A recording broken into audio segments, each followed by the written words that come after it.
most valuable wealth we have is our population, educated, knowledgeable Rwandans capable of contributing to the development of our country.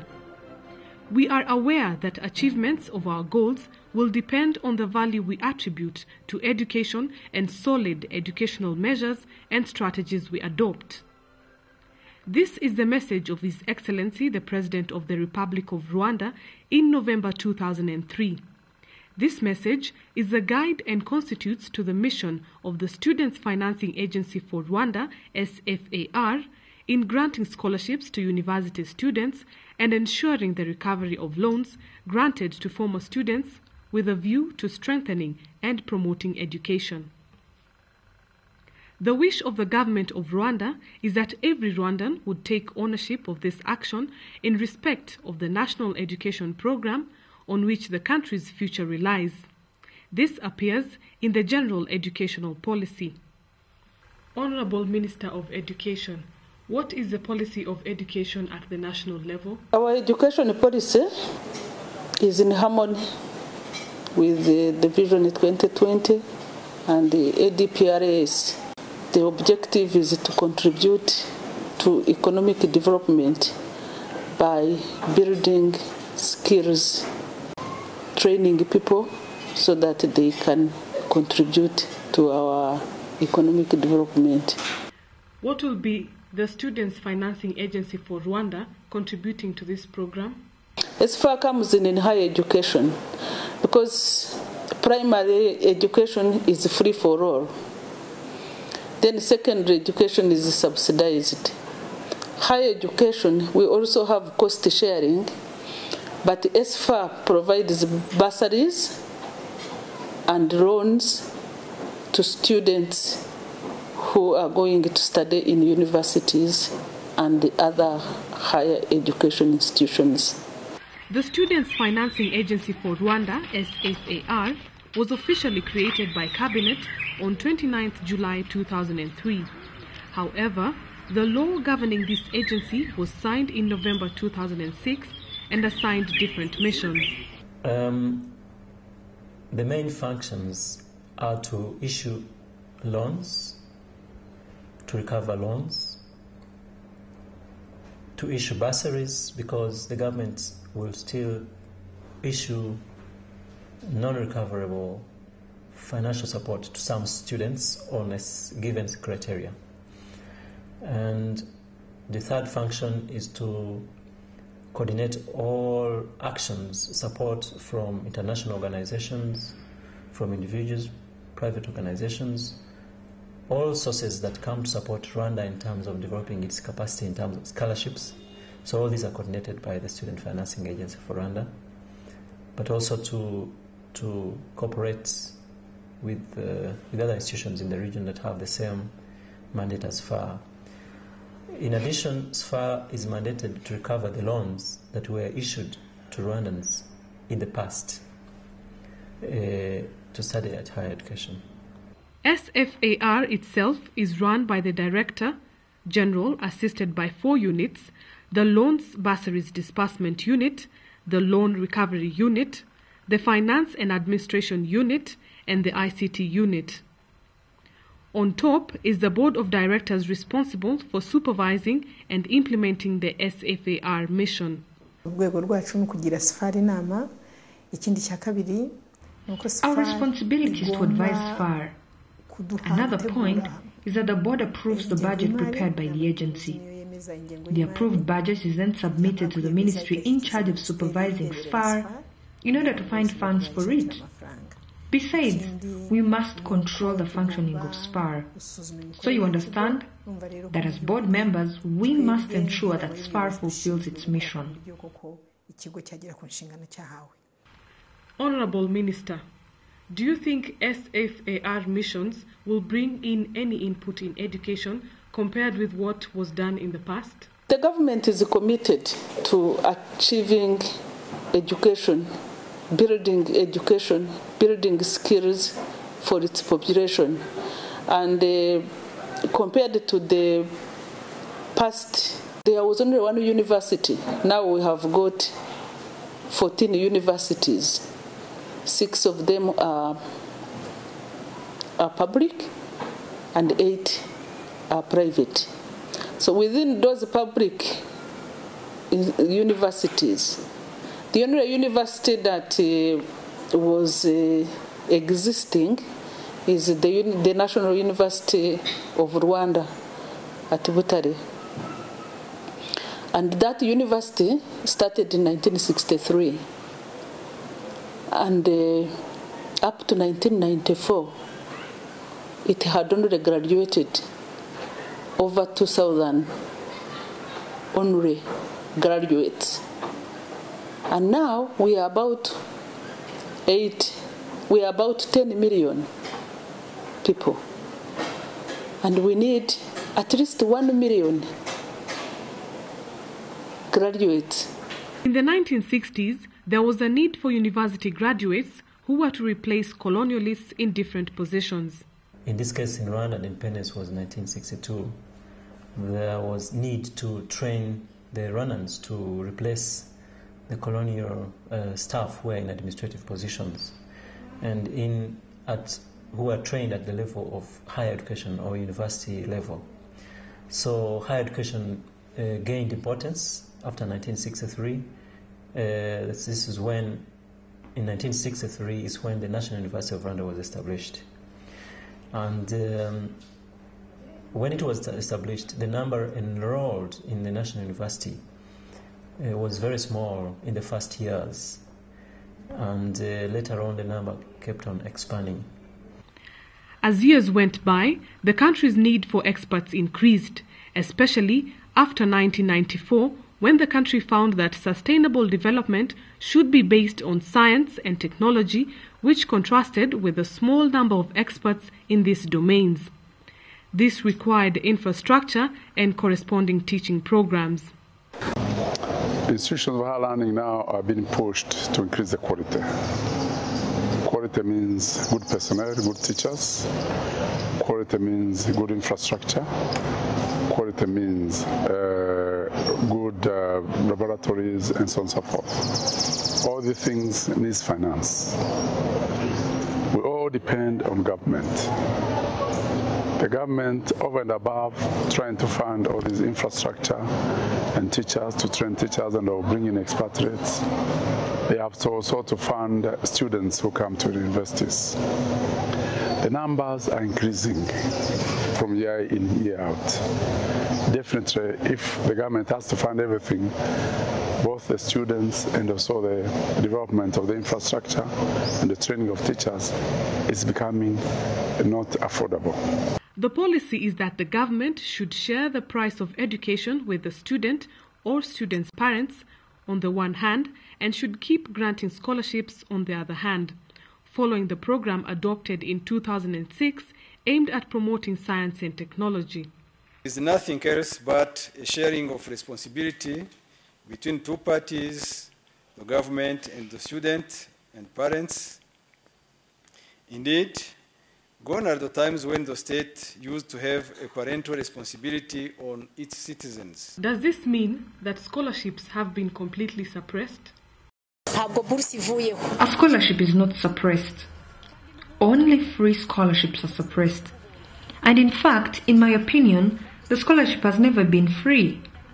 On the contrary, when we were students in the past, they would make us sign, and sometimes we would sign without knowing why. So I think we signed to accept to be granted scholarships and in return work for the state for at least 5 years and pay back part of the expenses incurred on our behalf. The objective of the government of Rwanda is that everyone should contribute to their education, but there still exists some free scholarships. Mrs. Chairperson of the SFAR board, how do you combine the two without causing any problems? There is a presidential order regarding granting of scholarships to the best students. Besides, there is an order of the minister in charge of education specifying modalities for granting scholarship loans. The scholarship beneficiary and the beneficiary of a scholarship loan must be on the list of secondary school leavers selected by the Rwanda National Examinations Council on the basis of students' score at examinations. When we look at the marks, then we compare them according to the grades that they get. and then we first place those with higher grades. So when we say somebody has a government scholarship, essentially what it means is that they have the best grades compared to the population who sat in that particular academic year. In this new education policy, we have 3 categories. The first is composed of students whose scholarship is paid by the government at 100%.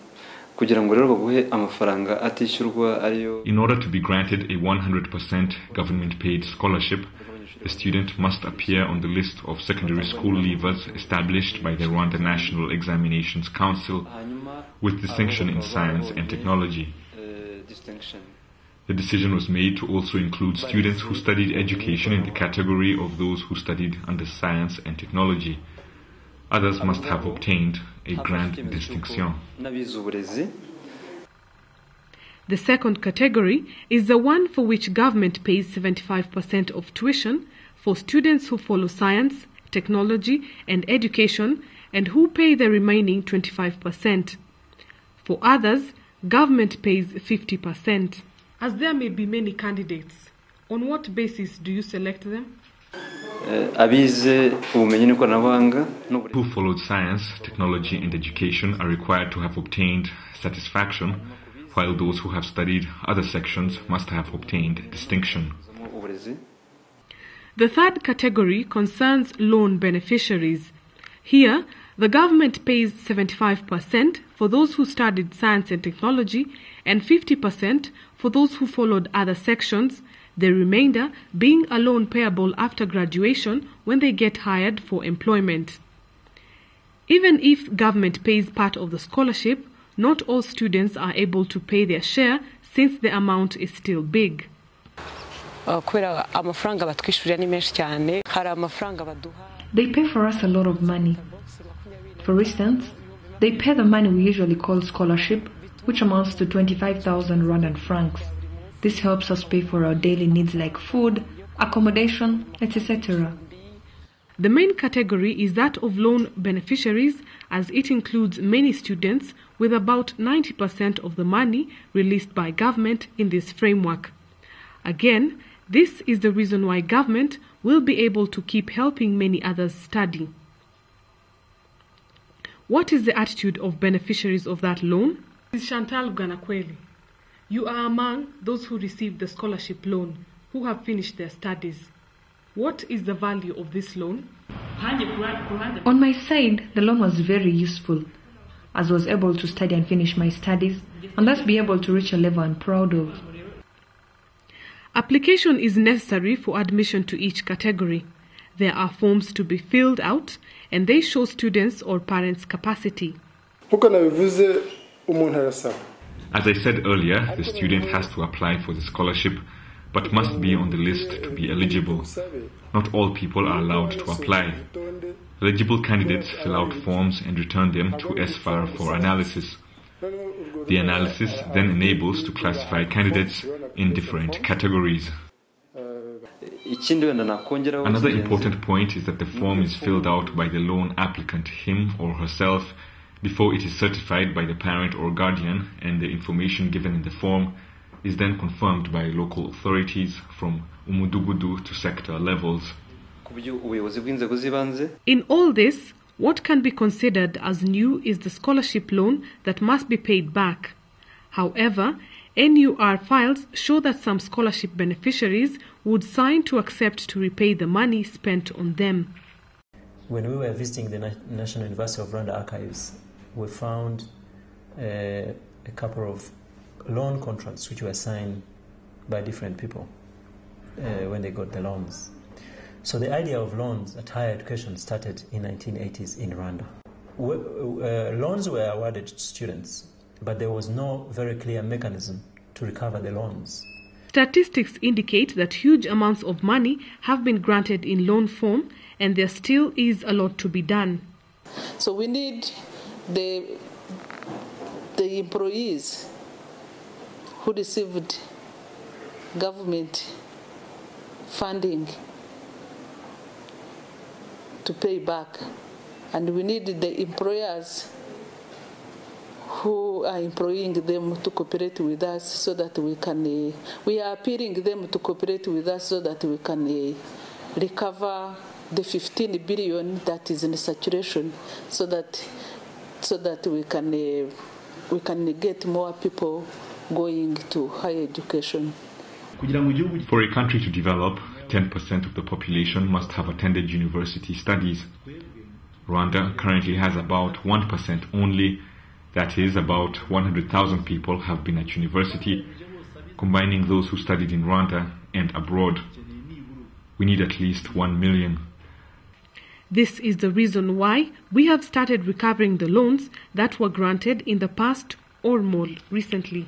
It is with this note that I wish to declare, on behalf of His Excellency the President of the Republic of Rwanda and the government of Rwanda, the student loan scheme officially launched. I thank you all.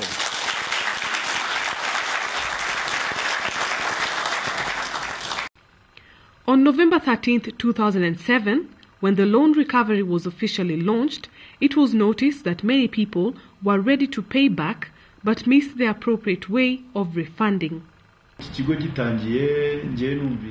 When I heard that this new scheme intends to give Rwandan children a lot of chances to attend university studies, I immediately left the group of those who say, whatever it is, a loan or not, this money was paid for my studies.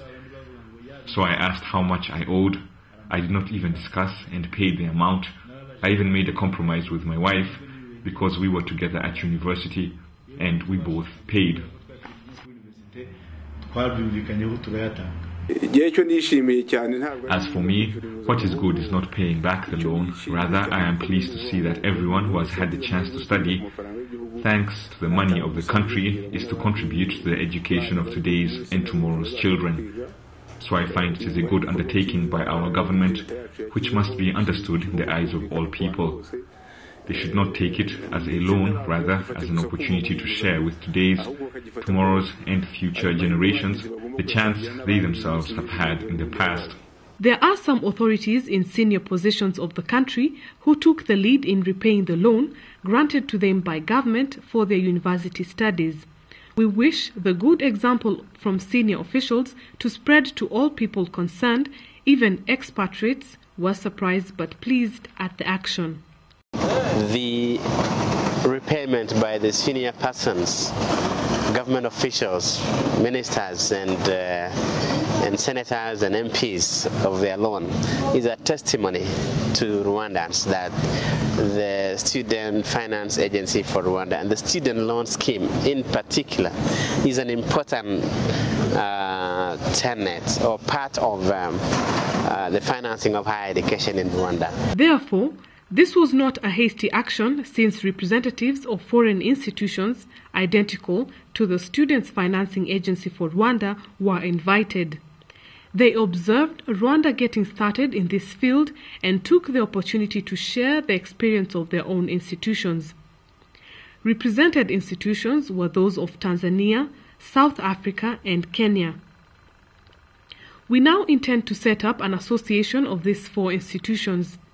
For the success of the SFAR's undertaking, the institution started by analyzing the challenges faced by similar foreign institutions, so we are sure we will achieve our goals. And that's why the best strategy, the strategy is, first of all, to get the appropriate legal framework. The law must be right. And I think that when I read the law that has been passed by the Parliament of Rwanda on SFAR, I think they've done the right thing. Secondly, it's critical that there is sufficient infrastructure to be able to get information. Thirdly, appropriate collaboration and support by the various organizations in a country. But more important to me is the concept of patriotism, the concept of nationalism, so that you know that it is your duty to repay a loan for the benefit of the generation to come. In this process of recovering granted loans, the Students Financing Agency for Rwanda very much collaborates with employers of employees that benefited the loan. Apart from a few employers that are requested to join others, the SFAR has encountered no difficulty so far. At the beginning, SFAR wrote to 88 employers who manage about 1,502 employees.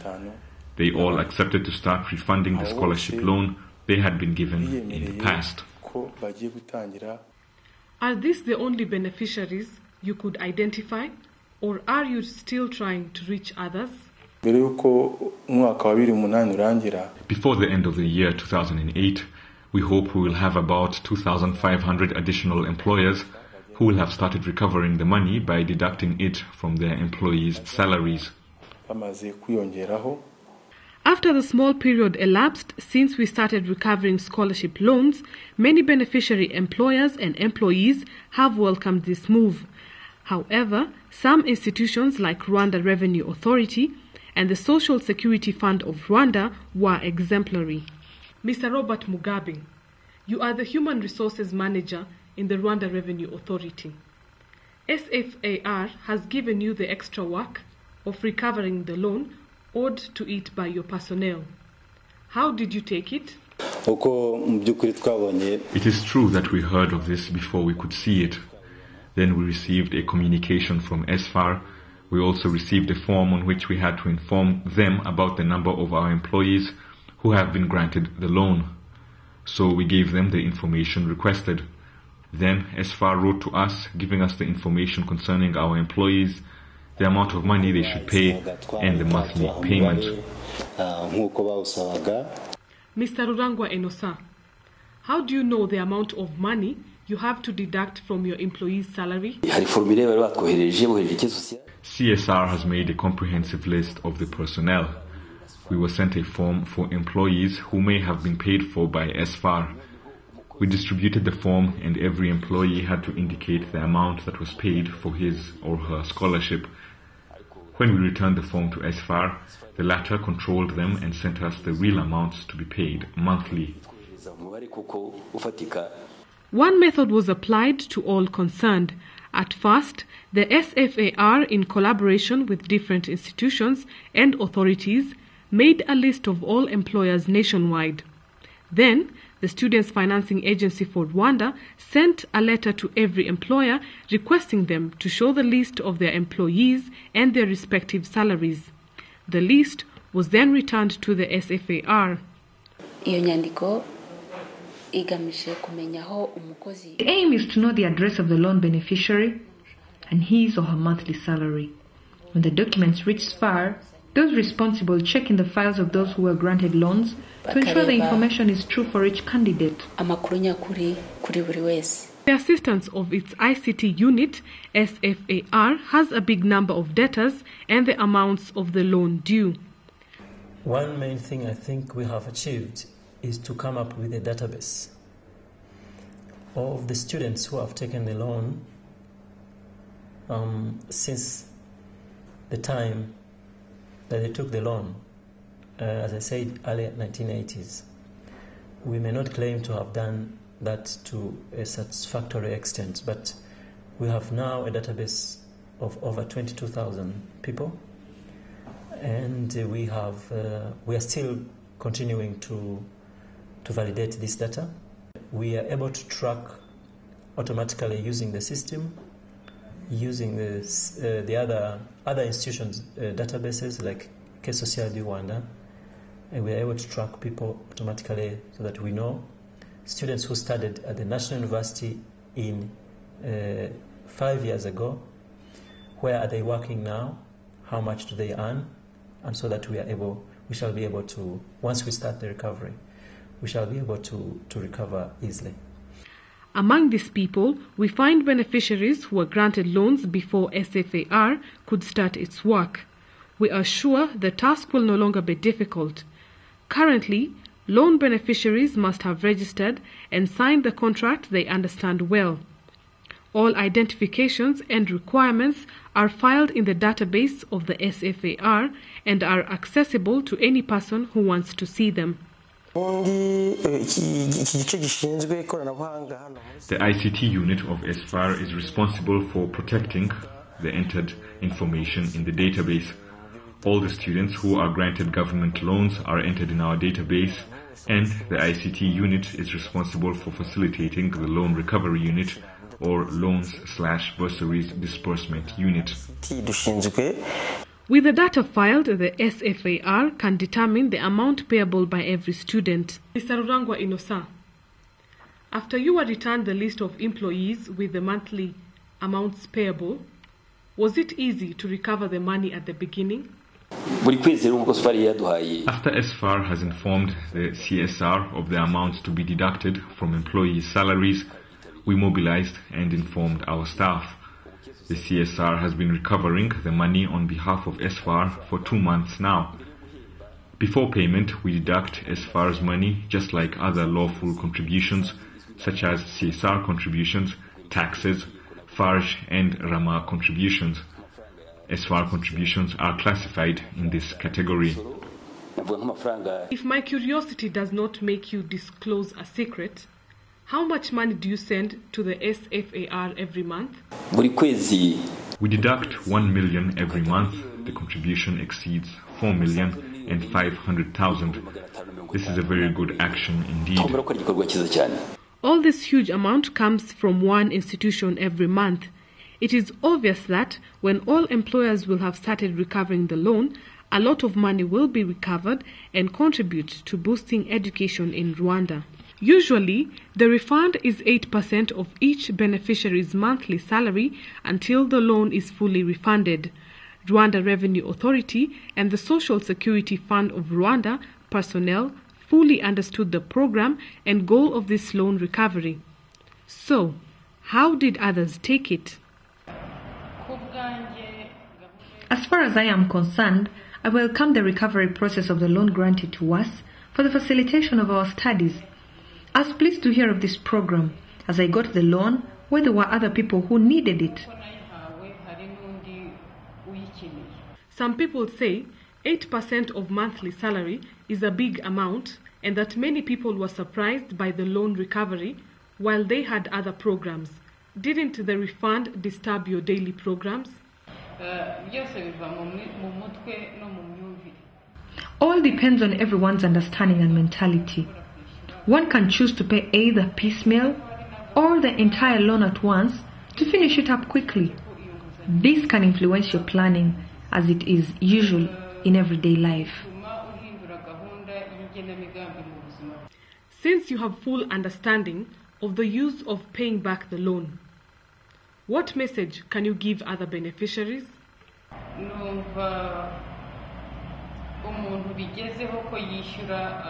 I think when it's everyone's turn to refund the loan, everybody should be granted the chance to choose a personal way of paying back the loan. Monthly installments should be the sole way of recovering.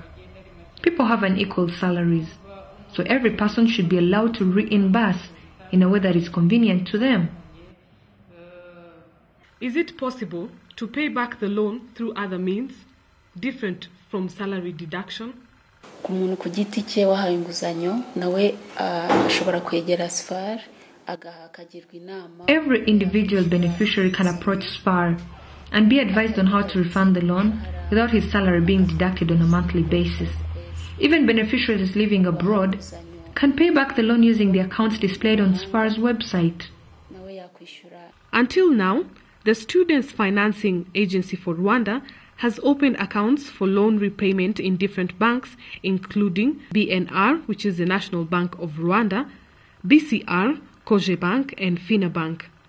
All these banks have branches across the country. Many people are convinced that loan refunding will give other people an opportunity to pursue their studies, and this will lead to sustainable development.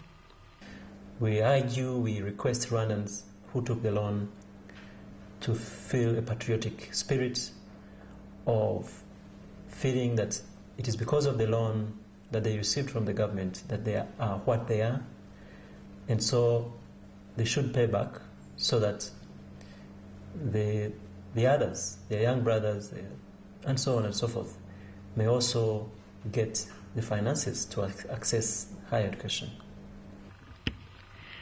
The first person to take advantage of a degree is its holder. The second beneficiary is the degree holder's family, and then others follow. Refunding scholarship loan is giving a chance to others, including your relatives. In a word, it is building the nation.